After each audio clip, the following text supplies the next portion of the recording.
Hello everyone and good morning. Welcome back to my channel.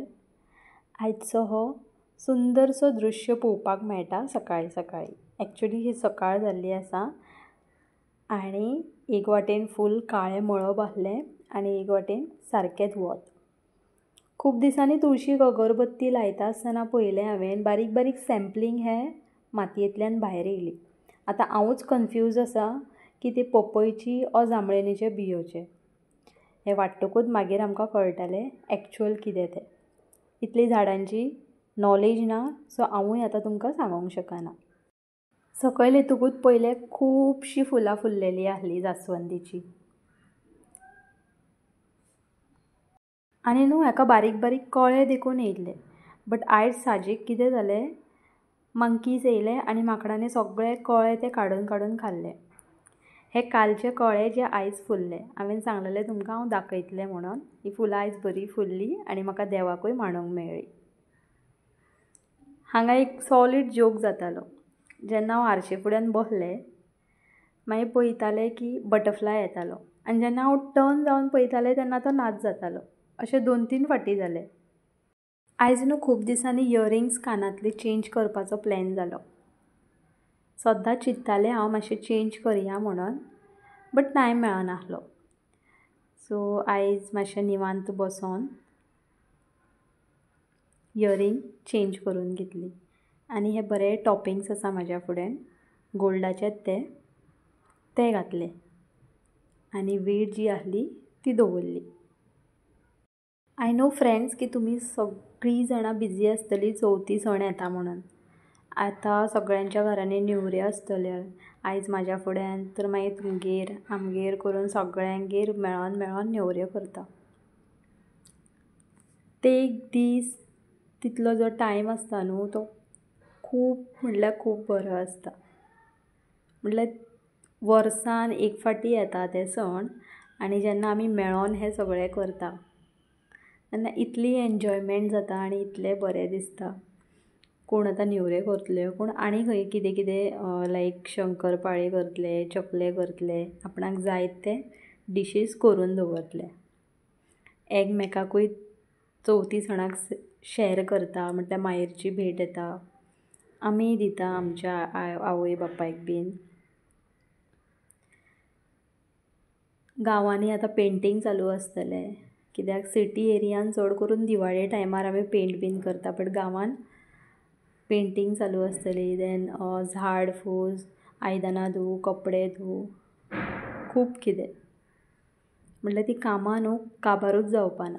खुर्च्यो धुतले, कोण दारां पुसतलीं, कोण झाडून घेतलो, माळो झाडप, जी जायी नाका ती सगळीं आयदनां काडप, गणपतीचे चवाय धुवप, टिपाय धुवप, बरीं बरीं तोरणां काडप दाराक लावपाक, पडदे काडप. आतां सप्तकूय येवन गेलो म्हटल्यार लोकांनी चवथी सणाचीच शॉपिंग चडशी केली आसतली. खूब दीस जाले कर्टन्स धुवपाचें प्लॅन करतालें हांव. म्हणून हें जें किचनान वचपाचें दार आसा न्हू थंय कर्टन्स आसले. हे ट्रान्सपरंट आसा आनी दिसपाकूय बरें आसा. सिंपल आसा तें. सो तें काडून घेतलें. हो जो कर्टनाचो दांडो आसलो न्हू तो म्हाका इजिली येयलो.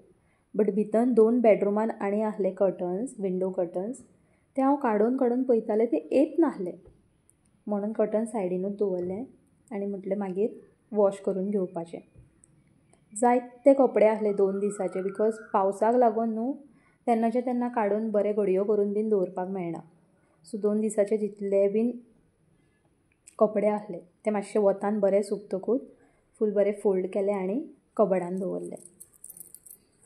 आनी आयच्या दिसाचे जे बीन कपडे आसले ते वॉशिंग मशिनान घातले वॉश करपाक.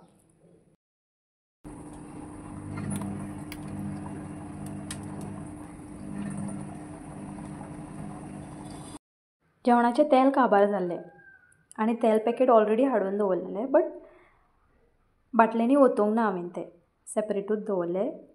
पॅकेट कट केल्ली आसली बट एक तोपान घालून दवरलें कित्याक म्हाका न्हू हे बॉटल्स बरे वॉश करून घेवपाचे आसले. भायल्यानूच वॉश करता हांव, भितन उदक बीन अशें कांय घालिना. इफ जर उदक बीन घातलें जाल्यार 2 दीस ताका बरें लागतलें सुकोवपाक. आनी पावसाचें कितें सारकें ना आसता वा नासता बीन. सो कडकडीत वत आसत म्हणून गॅरंटी नासली म्हणून भायल्यानूच बरें वॉश केलें.